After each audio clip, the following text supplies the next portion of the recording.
We wanted to act quickly here in West Berkshire, but as soon as we realised there was an issue, we went out to our community to let them know, because it would be a very worrying time for a lot of people if they're feeling unwell but they're being told that there's a negative test.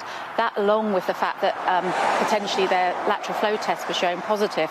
The positive news around that is we've seen that lateral flow tests are really successful within the community, and we want to encourage people to keep using it. There's been hundreds upon thousands of tests taken place here in this site alone, and they haven't had the same issue. So we know this is a one-off issue with a particular lab, and we would encourage all residents to continue to test.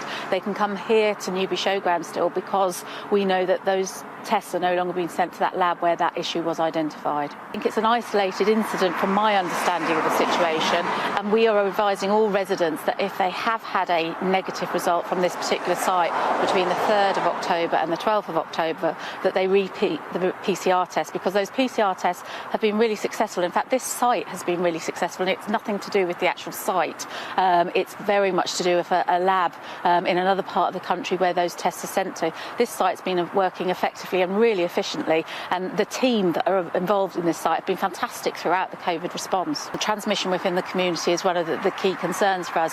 Thankfully, the majority of residents have now been vaccinated, and we've seen a really successful uptake of the vaccine here in West Berkshire, and we're seeing that throughout the age cohort. So I think that's a real safety net for us, if you like, at the moment. But no, of course, if you are positive with COVID, you need to be self-isolating to stop that transmission within the community.